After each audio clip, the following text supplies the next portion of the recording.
Support the show through donations at thefilmbuds.com. Thank you.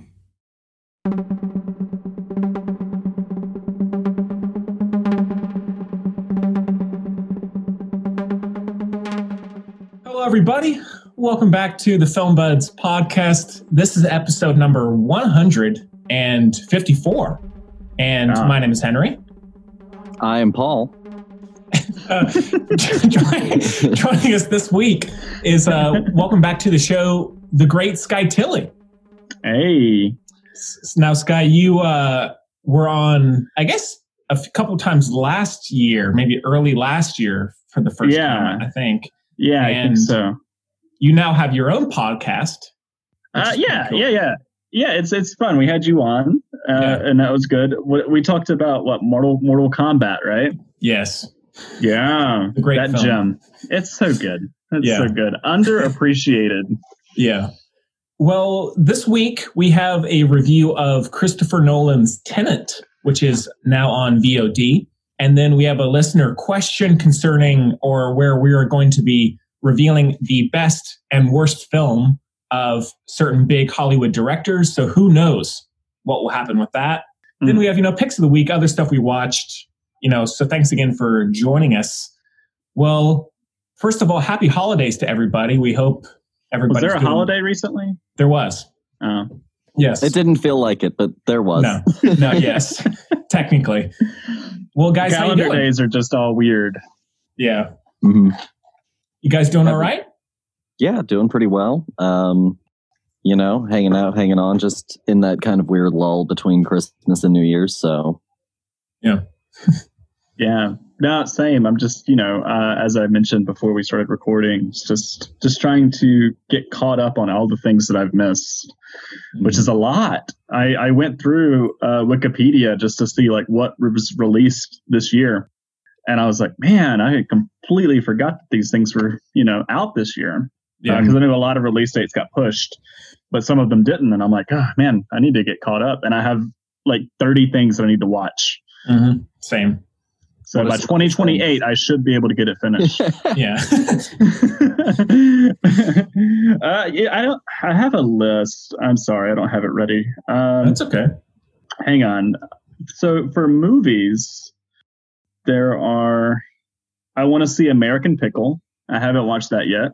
Me neither. The Bee Gees documentary. Mm-hmm. Downhill. I heard it wasn't that great, but I still want to see it. 21 Bridges. Didn't get to see that. The Jesus Rolls. Didn't get to see that. Right. The Gentleman, Three Christ. Yeah, there's a lot. There's quite a bit. I have 27 movies here that I need to watch, and I just haven't. Yeah, I probably have even more, I think.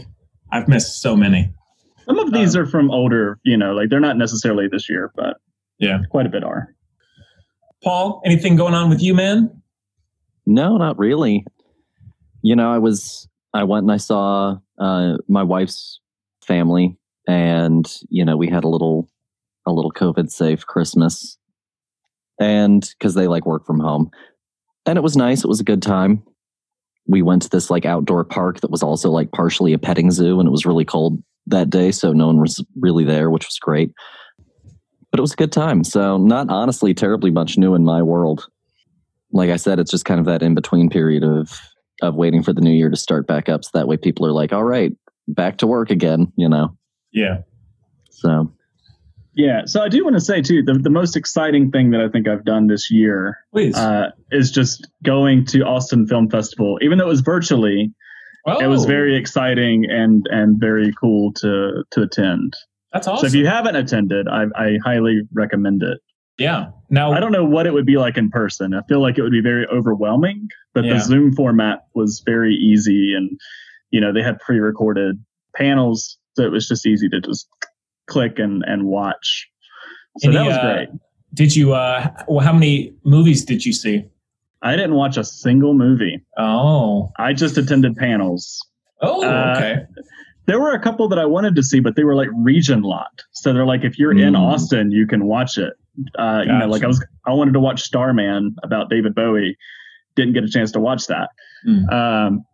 But I mean, there were a few others, but honestly, there's just so little time And, Zoom fatigue is a real thing. Oh, yeah. So, I wanted to make sure that I got around to all the panels because for me, that's where I wanted my money to go. Right. Mm-hmm. So that's fair. Getting that industry insight and all that stuff was very fascinating. That's good, man. All right. Well, guys, anything else you want to mention before we get to it? No, not a thing. Yeah, I'm on the boat. I'm on that boat.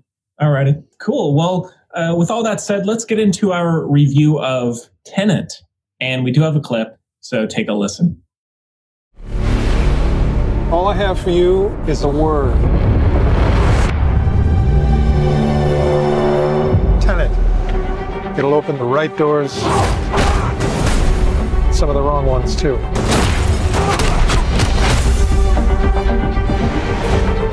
Use it carefully. All right. Well, Tenet, as we said, is on VOD now, and it's written and directed by the big dog, Christopher Nolan. And the plot synopsis is, and stay with me here, armed with only one word, Tenet, and fighting for the survival of the entire world, a protagonist journeys through a twilight world of international espionage on a mission that will unfold in something beyond real time. And, I didn't do the cast. So it stars John David Washington, Robert Pattinson. Oh, the cast is all mixed up here. Elizabeth Debicki, Kenneth Branagh, Clemens Aaron Poise. Taylor Johnson. Yeah. Guys, any I'm forgetting? Any big ones I'm missing? Oh, Michael Caine. Yes. Yeah. For, 5 seconds. Yeah. He's got to make his appearance, though. Yeah, I think it's contractual. Now, this is, of course, this one did have a theatrical run earlier in the year, and it's just been released digitally. So, guys, what did you think? I mean, it's been a long-awaited film. Sky, I guess since you're the guest, would you like to kick things off?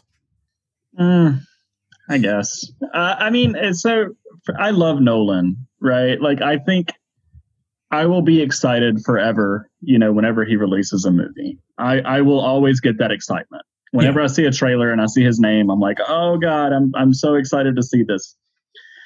That being said, I don't know if I liked this movie. I've been sitting with it for a week or so now, and I still don't know if I like it. I think it was needlessly convoluted at times. I think that it was just a giant cinematic spectacle, very much like Dunkirk, where he really focused on, the grand scale of cinema, great special effects, great acting. And it was hilarious at times too. Like he really brought out his comedic chops with his screenwriting in this one. But honestly, I typically watch movies with subtitles on, especially if it's like, a hard accent that I'm not able to really pick up on, or, of course, if it's international film, I try to watch it with subtitles. But with this one, I wasn't going into it with the intention of watching it with subtitles.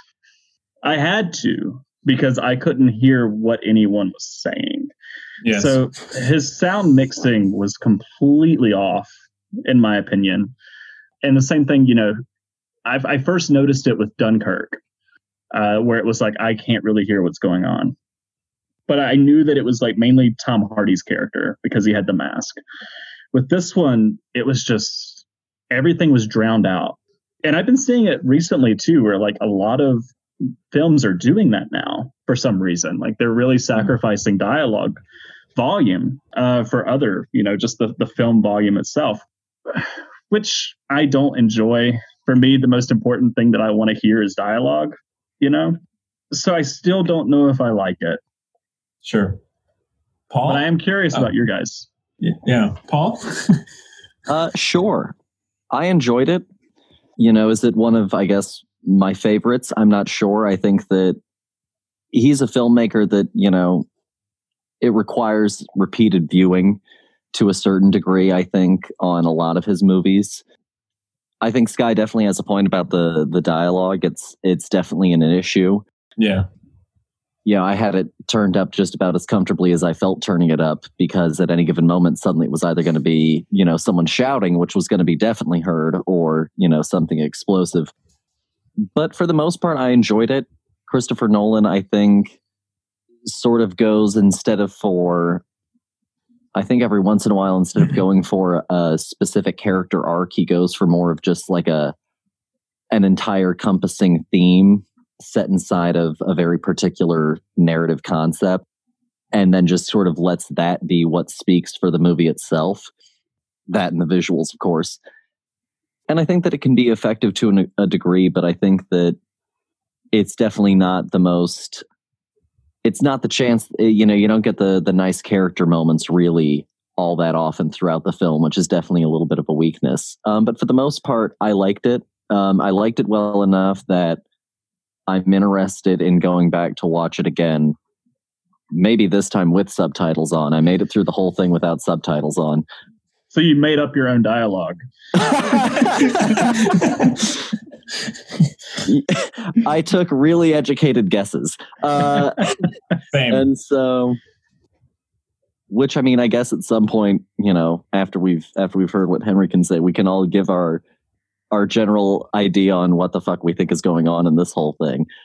So, but that's kind of where I stand. I like it well enough that I'm intrigued to go back at least once more. Maybe something will completely ruin it upon a second viewing. Maybe it'll get better upon a second viewing, but I'm currently interested enough that I'm like, you know what? I'd like to go back and give it one more view.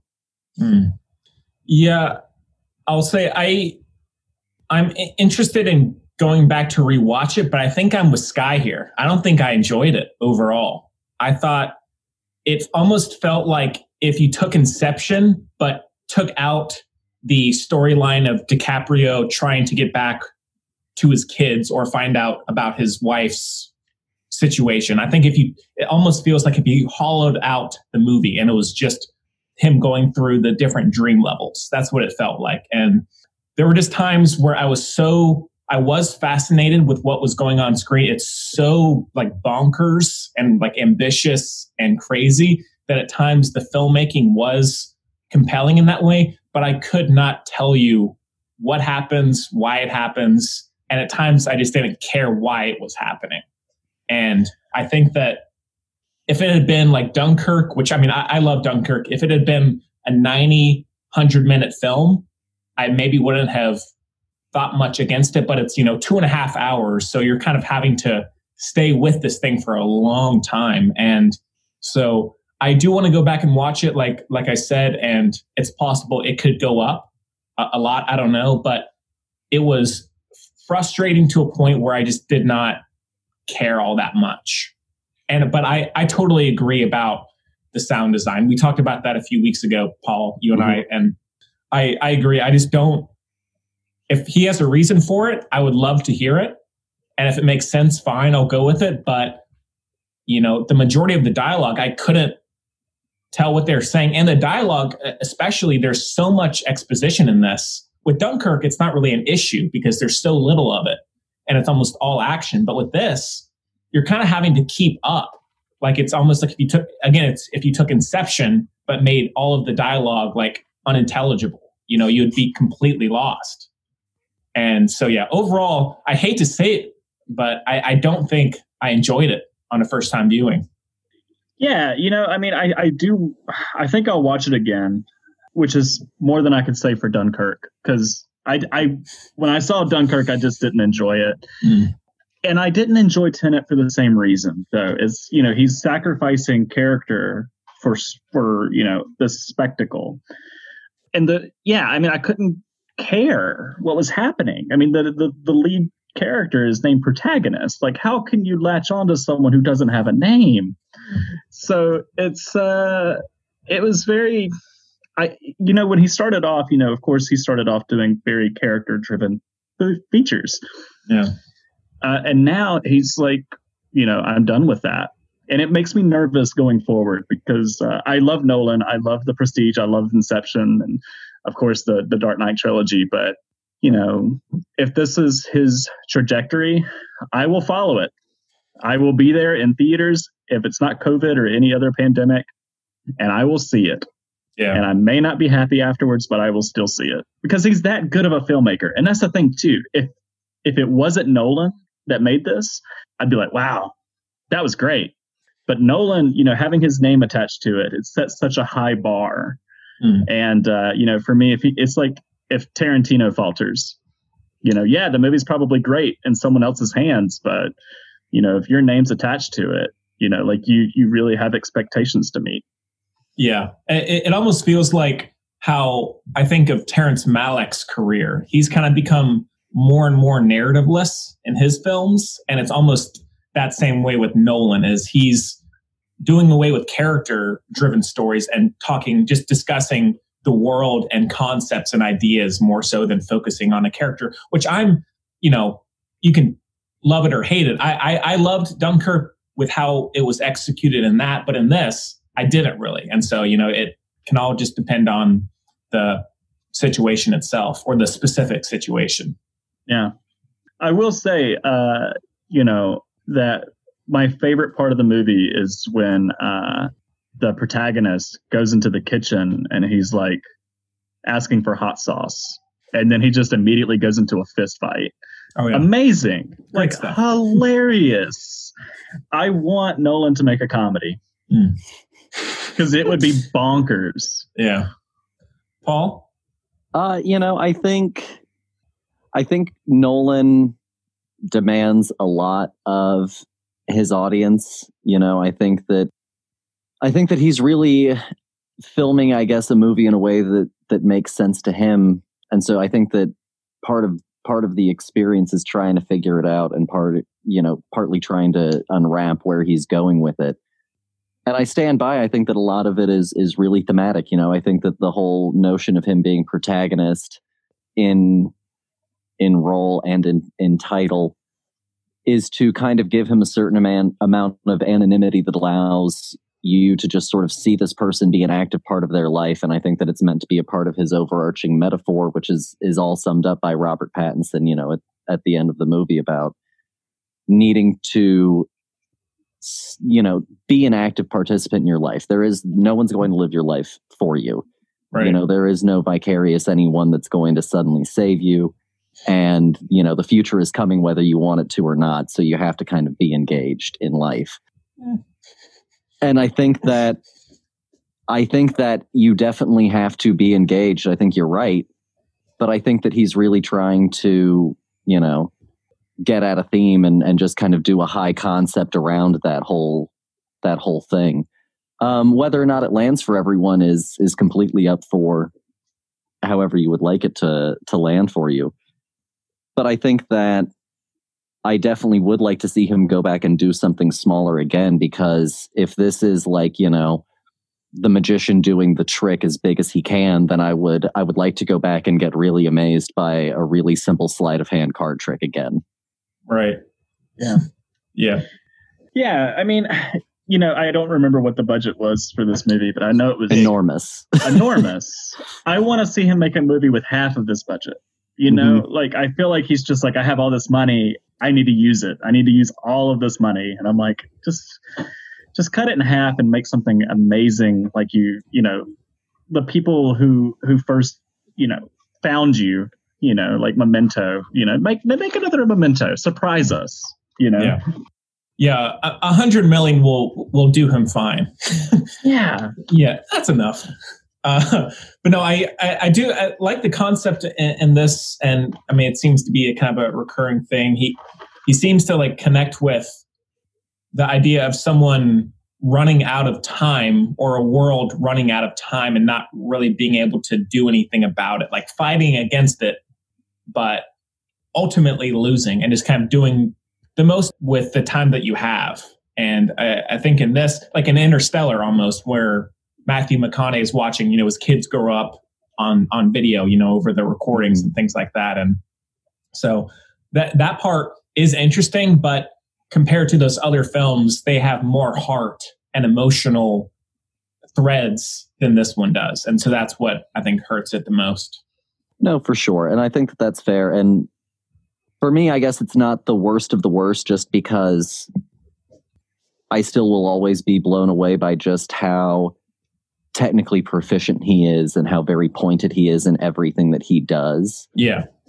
Again, it's just sort of an issue of whether or not it lands for you. And so if you aren't looking for something really, really rich in character, then this movie is probably going to, absolutely blow your skirt, up. You're just going to be wowed by the spectacle. If Venom is your kind of movie, then this is probably too, just on a pure like unplug, let the stuff wash over you and just look at all of the big shoot stuff. This is, for some people, there are people who are going to just like skip every scene that isn't a gunfight and just kind of experience this movie that way.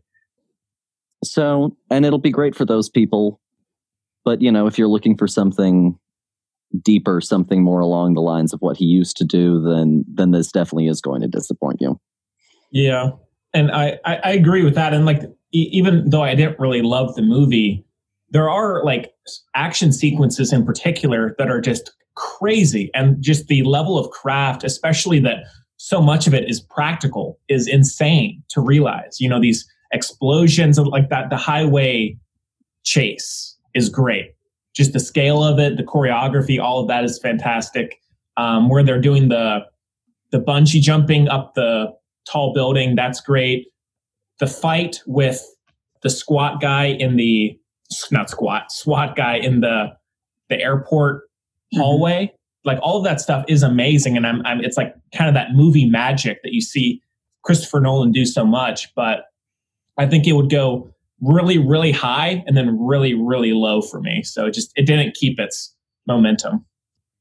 Here's a question. Do y'all think that he was intending or is intending to continue on with this franchise? Like, do you think that this is supposed to be, I'm not sure if anyone has discussed that. I'm not sure if he's talked about it. Is this supposed to be more than one thing? Because I feel like at the end, the way that they leave it, it's supposed to be more than one thing.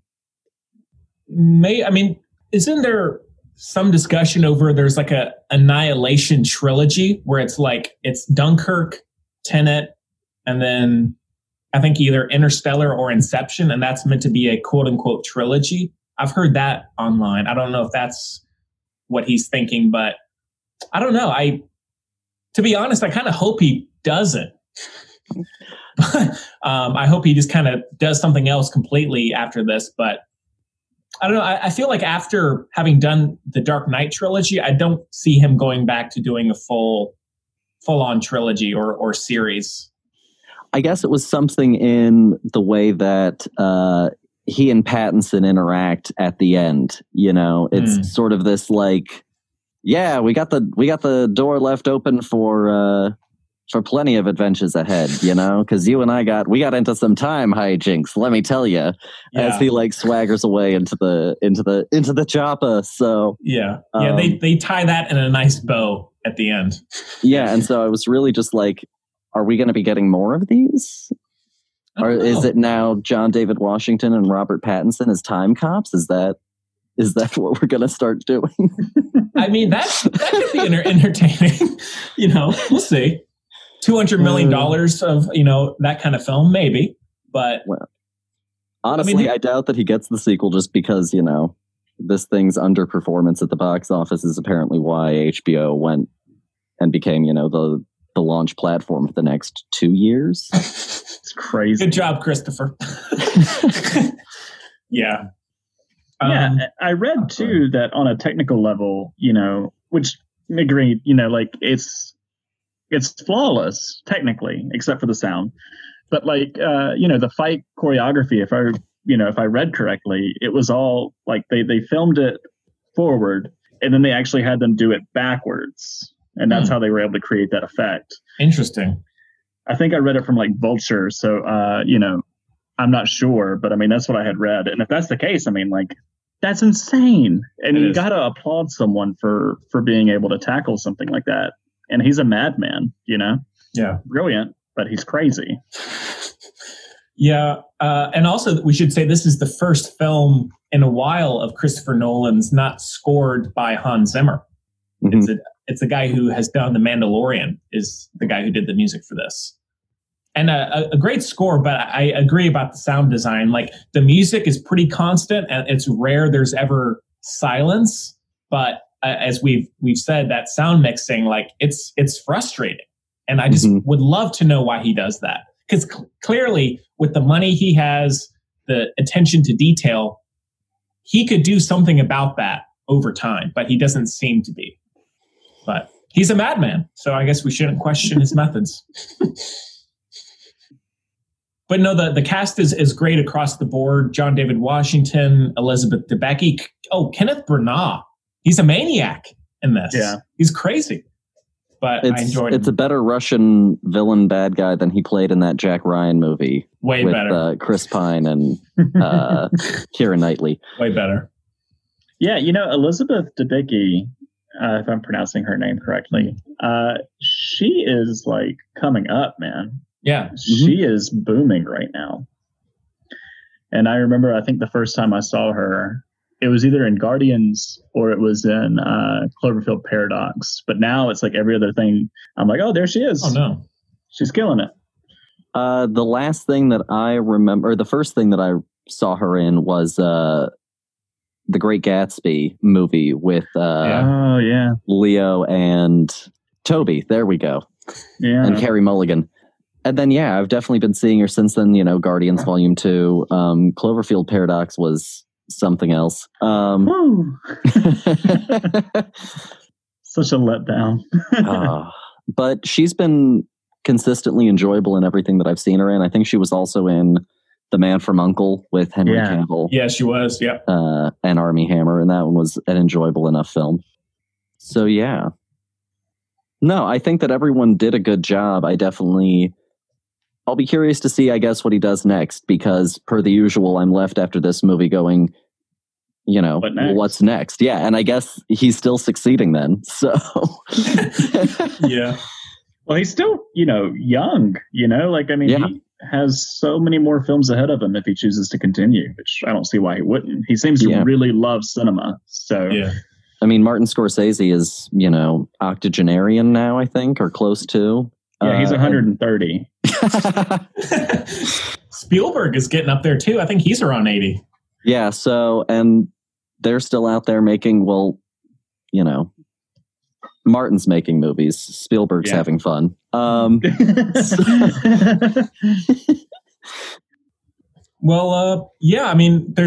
we could talk about it for hours. Is there anything else in particular, guys? I mean, I don't want to.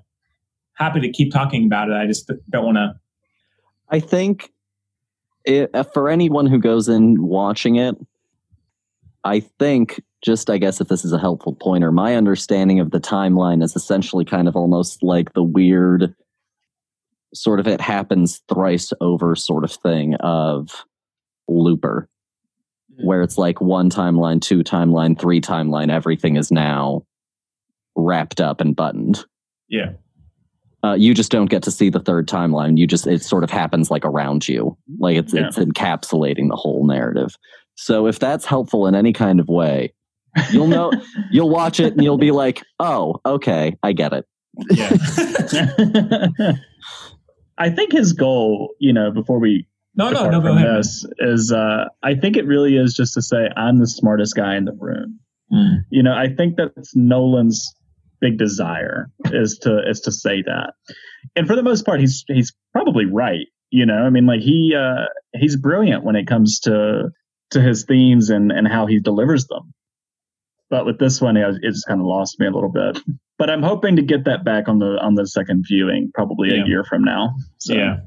And one thing I do love, he more than almost any other filmmaker has a great ability to create really unique, suspenseful heists. Like the opera at the beginning. I mean, the Dark Knight opening is an obvious example, but has such a good ability to create really interesting settings, concepts, particulars about the heist itself. I love, like, whenever there's a heist in a Christopher Nolan movie, it's going to be good, and that kind of reminds me of Michael Mann a little bit, what he draws from, but. Well, this kind of filmmaking is why it's always been, I think, a real shame that, he'll never be able to do a Bond movie just because, one, I don't think that he really has the interest, even though it's pretty obvious that he loves Bond films. And And two, I don't think that the producers of Bond would ever give Christopher Nolan the creative range that he demands. And so they would let him do it, and he'd make something incredible, and then they'd be like, absolutely not. Now, are Cut we it going to death? Yeah, are we going to be getting the Quentin Tarantino Star Trek? I hope so. Never. It's never going to happen, ever. but I hope so. Yeah. I want his Exorcist too. I know that he wanted to make like a horror film as well, but I mean, if it's true that he's retiring soon, I don't know what we'll be getting. Yeah. I'm really hoping that he just, since he's already been kind of experimenting with taking some of his more recent films and chopping them into parts and turning them into miniseries, I'm really hoping that he's just going to like quit film and then move to miniseries on streaming, so that way he can go out and be like, yeah, my film record was phenomenal my entire life, you know, because then if it's all crap after that, it's like, well, it was my streaming career. I was still the greatest American director ever made, you know. Blame Netflix. Yeah. I could see him going miniseries, you know. Yeah. I could definitely see him doing that. Yeah. All right, guys. Well, anything else about Tenet? Nah. I guess the real question is, you know, the title is a palindrome. Has anyone tried watching the movie backwards yet? Maybe with a record playing to see if anything syncs up, you know, Dark Side of the Moon or something? Maybe on a really slow day. I'll give it a shot. But okay. Try acid beforehand. Tell me how it goes. And we never heard from Henry again. Yeah, that's it. That was my last recording. Mm-hmm. All right, guys. Well, out of 5 stars? 3.5. I'll go 3. Gosh, I want to give it a pass, but damn, Christopher, I don't know if you're earning it. I'll go 2.5 this time. 2.5. All right. Well, I guess with that done, we can get to our listener question. So the film, unless guys, there's any news you want to bring up, nothing in particular for me. No. I watched a movie last night at like 3 a.m. Because I couldn't sleep. I had like a bad case of insomnia. It was called Sea Fever. Oh. And it's a low budget horror film that takes place on the ocean. And this trawler, they get stuck. And they're like, oh my God, something has us. We don't know what it is. Let's go out and investigate. And it's this giant luminescent creature that has tentacles like a squid, and it's suction cupped their trawler. Right. And what it does is it kind of emits like this parasite inside of the hull of the ship, because it just breaches through. It just eats through. And, it works its way kind of like a pandemic movie, where people get sick. And it was fascinating. Like, I thought, it's definitely dreadful, because you're kind of living in this reality right now. Yeah. But if you love a good horror film that takes place on the ocean, like, I love ocean horror. It's just, it might be my favorite type of horror, because it's just, I don't know, there's something about the ocean that creeps me out. Yeah. And I'm a lot more forgiving. So it's not a perfect film, but it is a great time. Okay. Now, Sky, we do have picks of the week as well. So don't give people everything just yet. I got more. Okay, good. But no, that sounds really interesting. Now, Sky, have you seen the 47 Meters Down? Yeah, I liked 47 Meters Down. Hated the sequel. Fair. I thought it was terrible, but that's fair. He got more budget for the sequel, but the sharks looked less real, which I think is just wild. Yeah. Jurassic Park 2 syndrome. Yeah. It's wild. I don't know how that works. You have more money, but the movie looks worse. How does that happen? You spread it thinner. Yeah. Like, you're like, we got to make it bigger since we have more money. But then you like make the spectacle so big that then you're like, shit, we're skimming a little on these things. We can afford like catering 10%. Now. Yeah. Yeah.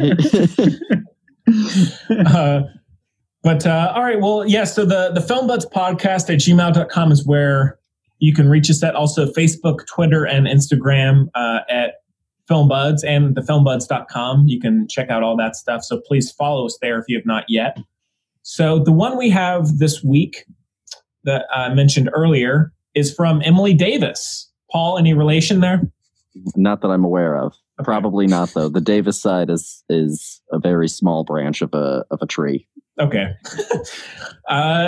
She says, "Hi, Film Bud and Bud. Give your best and worst film of these top Hollywood directors. Much appreciated."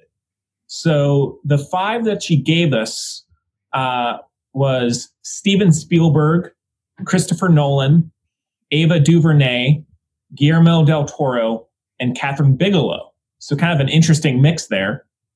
A little unexpected, and I like it. So, guys, how do you want to do this? Do you want to do, we each give our best Spielberg, each give our best Nolan, or do you want to go best and worst each time? What do you guys want to do? I say we do best and worst of each, director, Okay. and just kind of move through it, Okay. Well, who wants to kick it off? I'm interested to see people's answers. I'll go. I'll Okay. go with Spielberg first, right? Yeah, man. Mm-hmm. His best movie is, drum roll, because I don't remember what I put down. Oh, I thought it was. I just wanted to be sure. Best film, Jaws. I think Jaws is his Solid choice. his masterpiece. Dude was only like 29, I think, when he made it.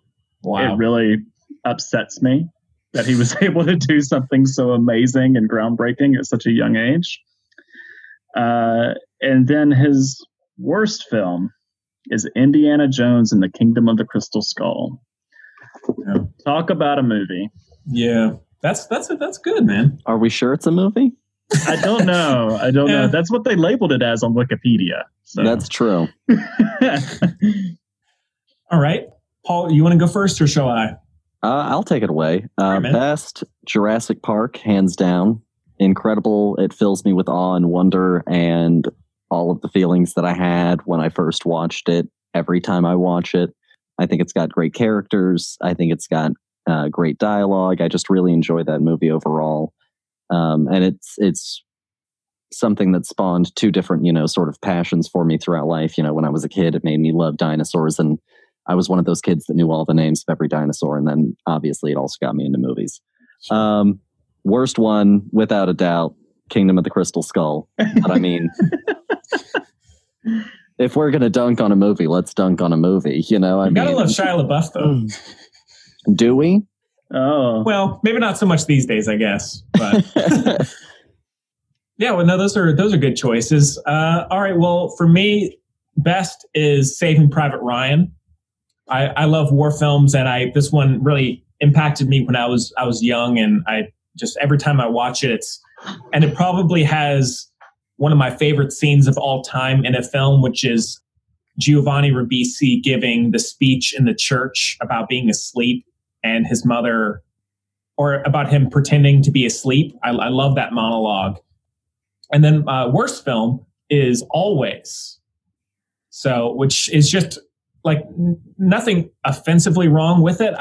It's just very, very dull and way too sentimental, and it just does not work for me. At least Indiana Jones, not a good film, but it's at least keeps me somewhat more entertained, even by its badness, than Always does.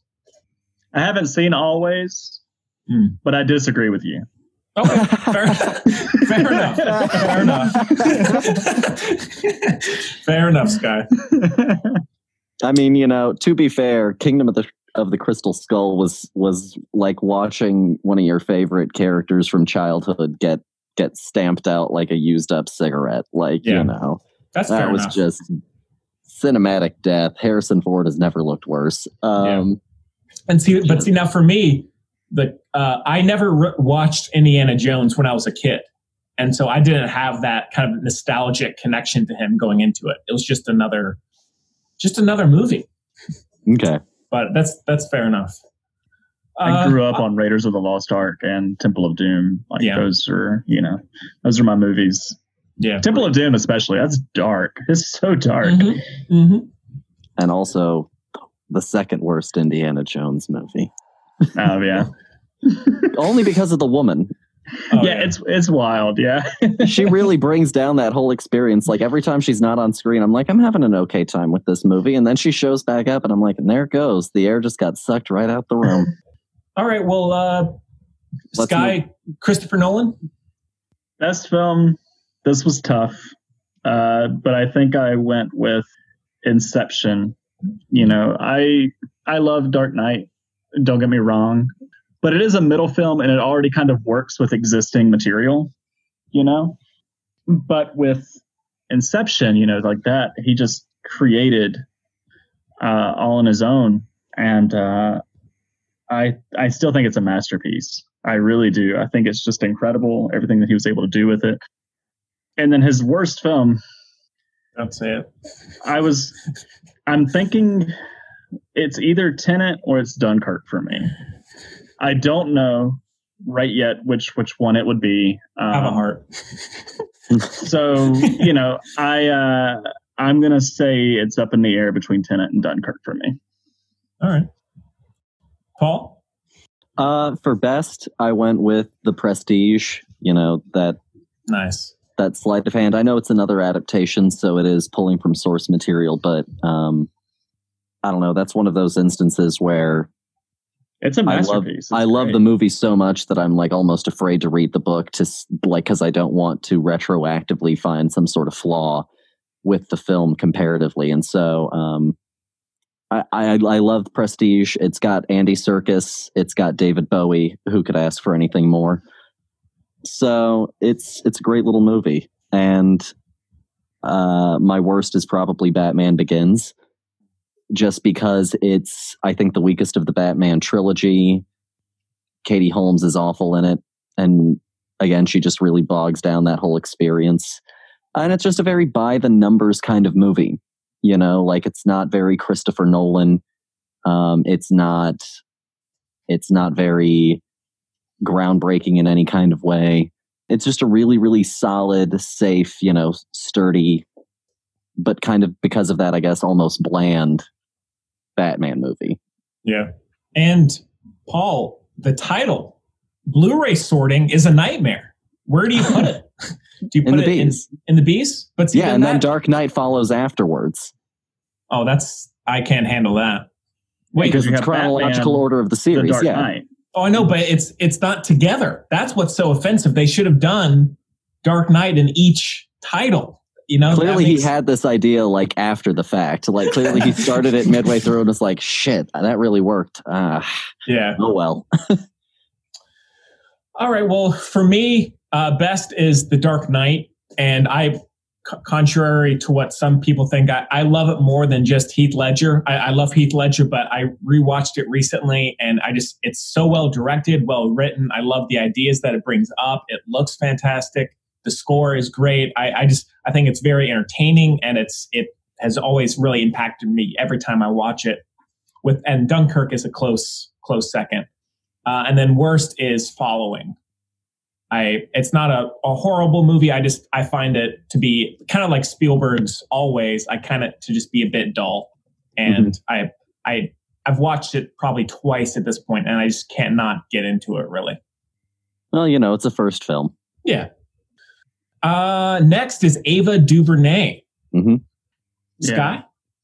Well, admittedly, I've only seen Selma. So I can't really gauge too much. I do want to see more of her work. It's just, I'm looking at her IMDb now. And, I mean, she's done quite a bit, you know, but let's see. Yeah, she has 22 directing credits. A lot of it is television. A lot of it is TV shorts. She had a TV movie. There was Middle of Nowhere, I Will Follow, Selma. So yeah, I mean, she's done, I think, 4 movies, if I'm quickly gauging this correctly. And I've seen Selma. So I enjoyed Selma. I thought it was great, but I can't say if anything was really bad or not. Yeah. So I can't weigh in. That's fair enough. That's your best and your worst. I mean, if I had to guess, I heard A Wrinkle in Time wasn't great, so I could say A Wrinkle in Time. Yeah, from what I hear, but I don't know. Fair enough. Paul? Best is 13th. the documentary that she did for that's on Netflix about the evolution of the 13th Amendment, right? Yeah, and how it evolved slavery into sort of modern policing and incarceration systems. There we go. Jeez. Come on, Paul. I know. Pull it together, man. You're slacking. So it's an incredible documentary. It was a hard watch, but very impactful, very powerful, and definitely worth watching. And then worst would probably be A Wrinkle in Time. I started watching some of it at one point and I didn't care to finish. So I think that says a lot. Yeah.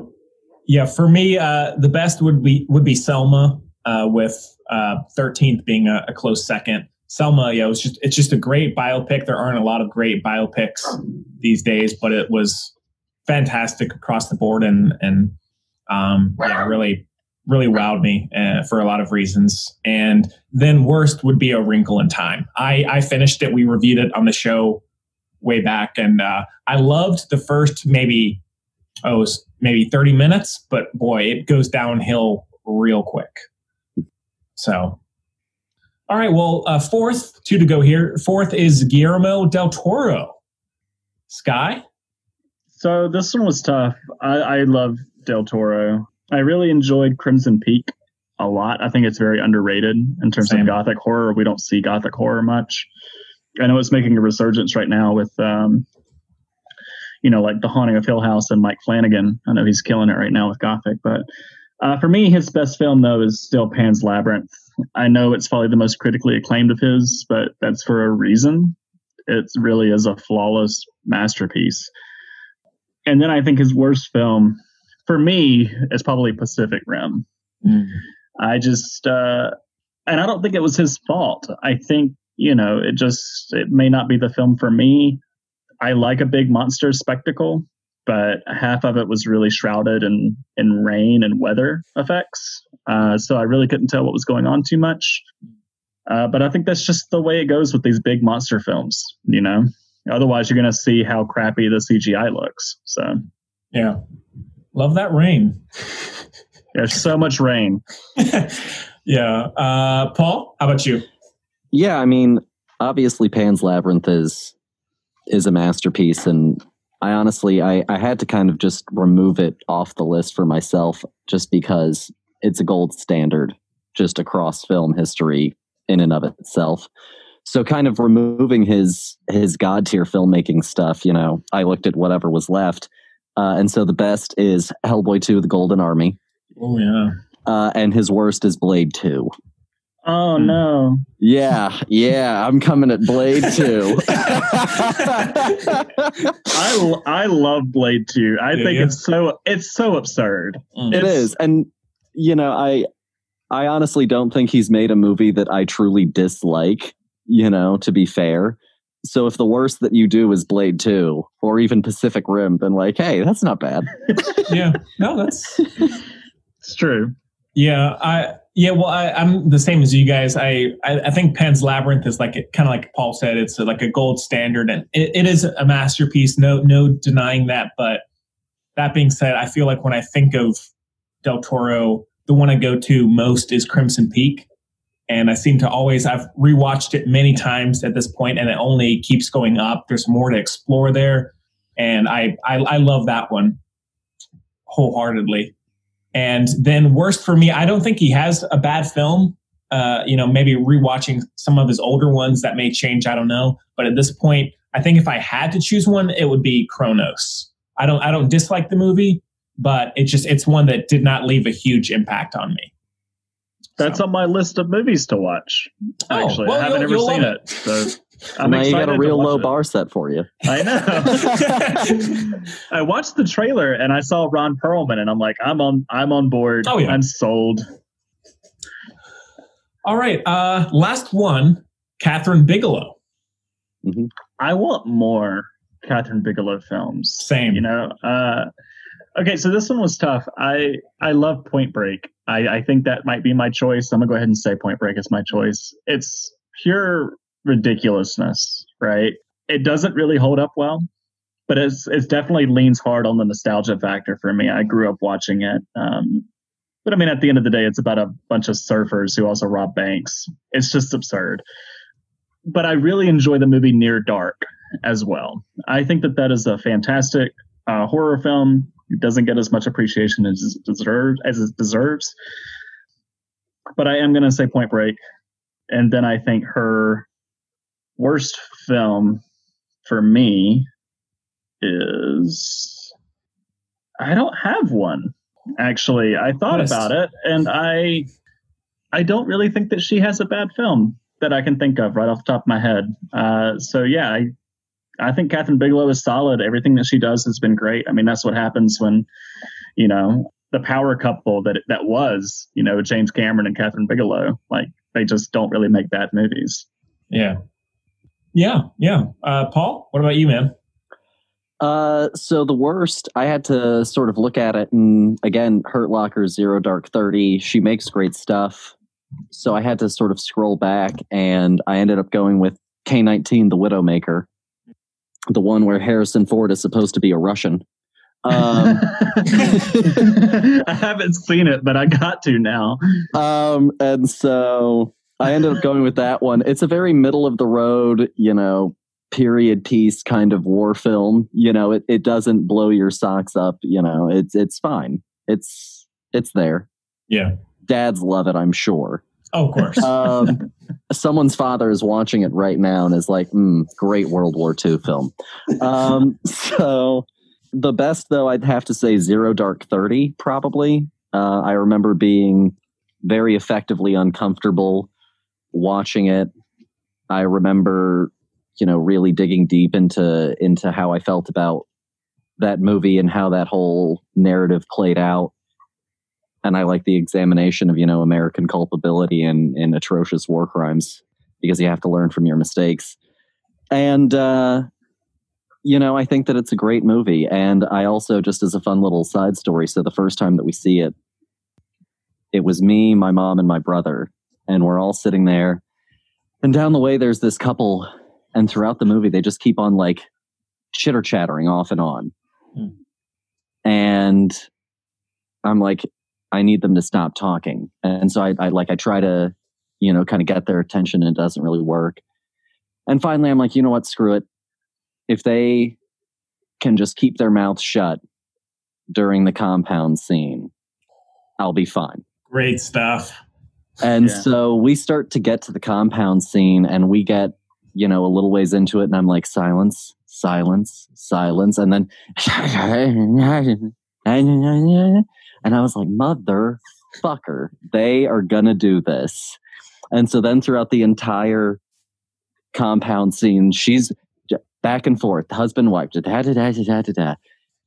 So finally the movie finishes, and everyone's getting up, and my mom and my brother leave, and they go off one way, and I just beeline it right in the opposite direction. And I look at them and I go, do you know how rude you are?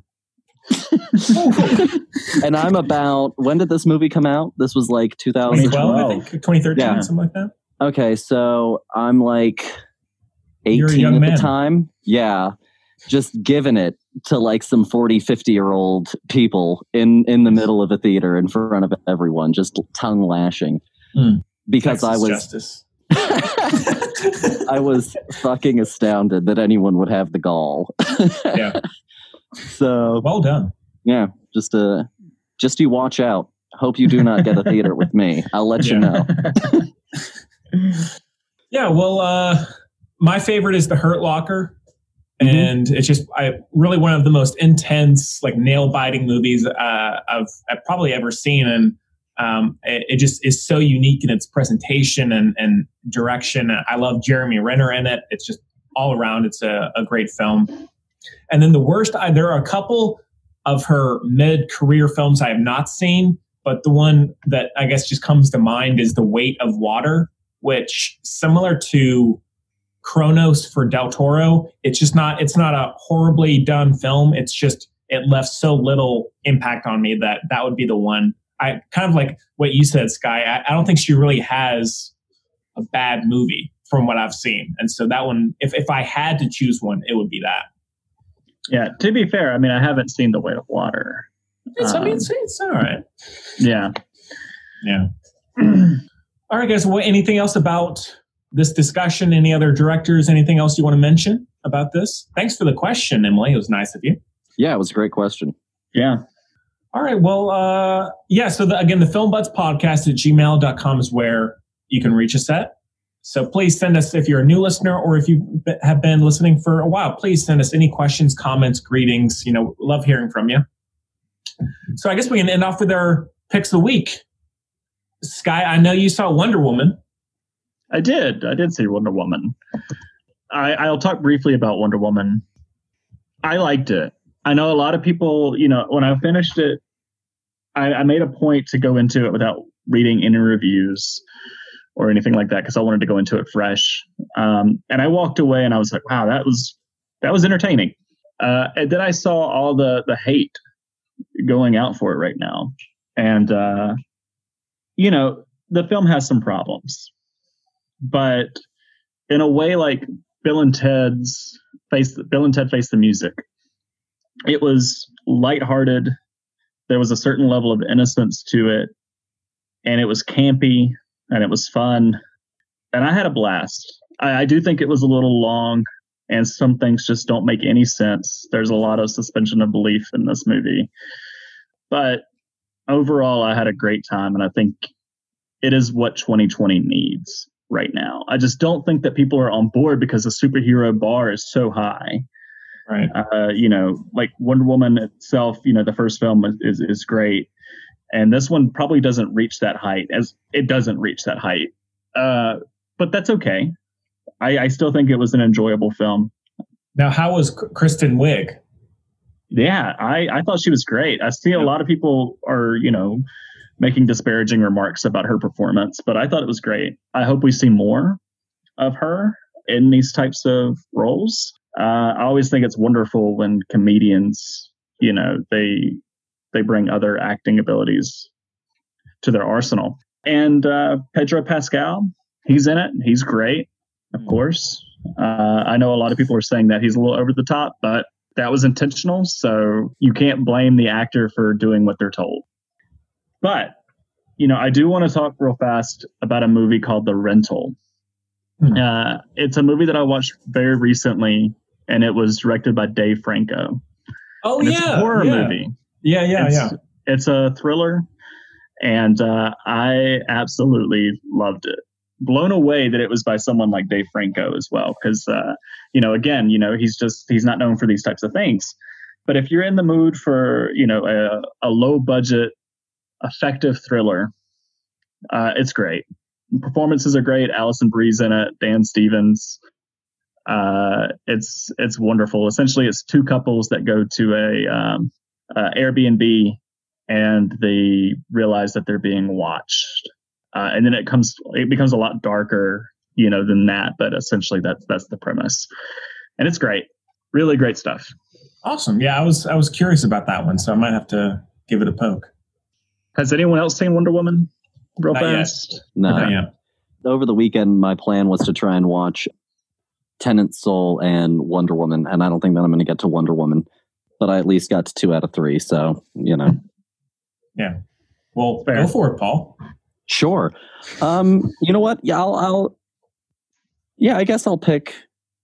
Actually, I'm not going to pick Soul. I'm going to pick White Christmas as my pick of the week. I rewatched that one at my wife's family's house on Christmas Day. And it's like a very simple, innocent, naive kind of, story, very simple filmmaking. But it's really effective. They've got the formula down, the old couple, the young couple, the misunderstanding, the third act breakup. They've got it all. But it's a pleasant little film, and the chemistry amongst the actors is there, and there's some solid, clever little dialogue in it. So, yeah, I'd say White Christmas. Why not? Yeah. It's a classic. It is. It is a classic. It's got George Clooney's aunt. Oh, that's right. Yeah, that's right. Now, young people, George Clooney is the man known for the bat nipple meme. Yeah. Yes. Also the best Batman, right? Of course. Even he thinks so.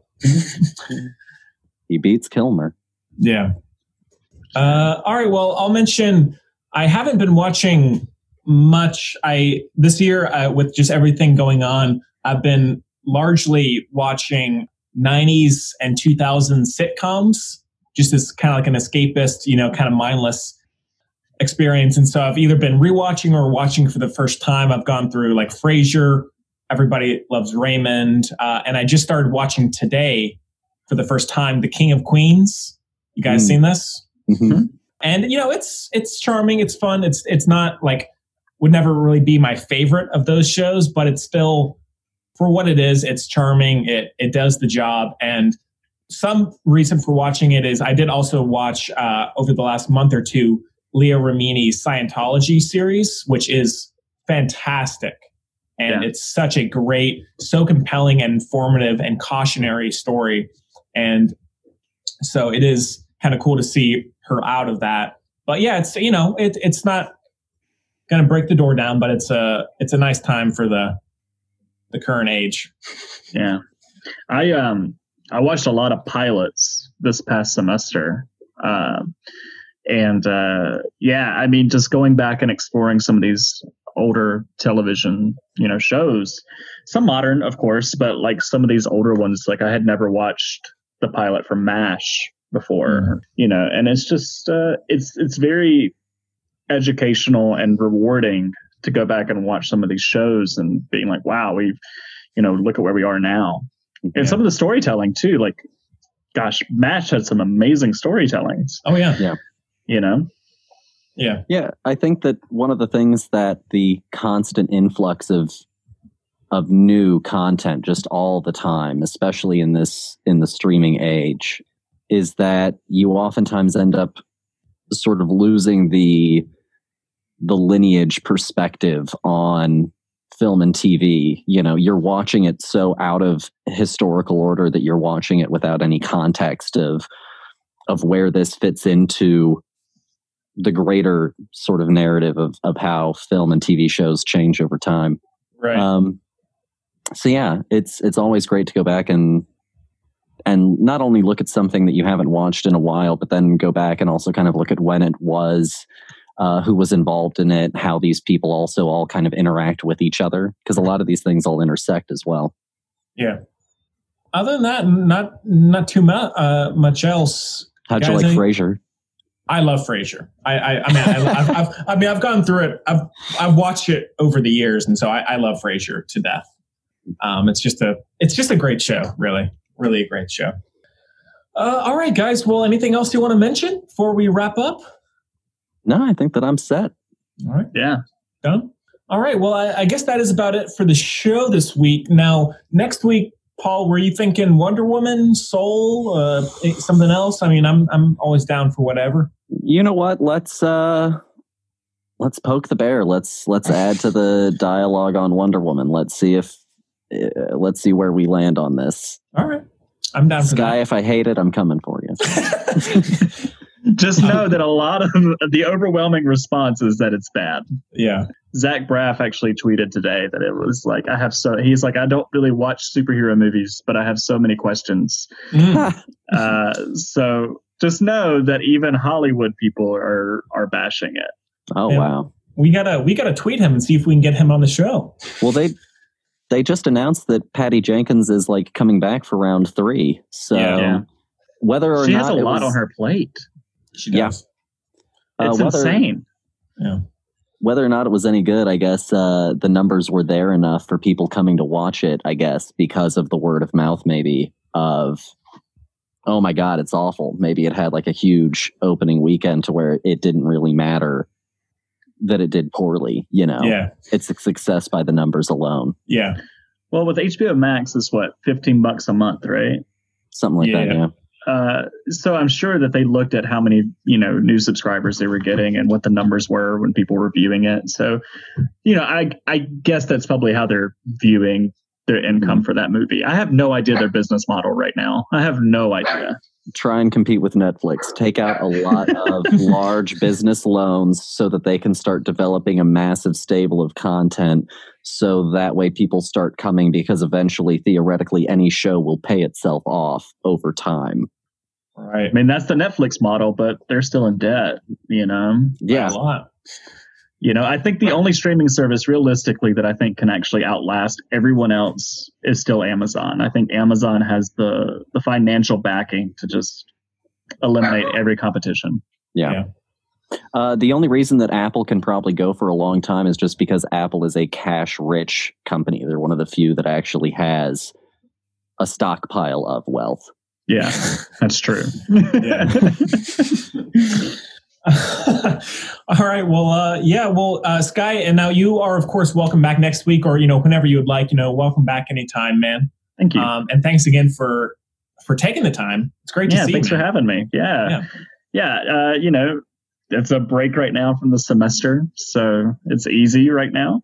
Once the semester gets rolling in February, I'm going to be a ghost. Yeah. And of course, Paul, man, it's always great to see you, and thank you for taking the time.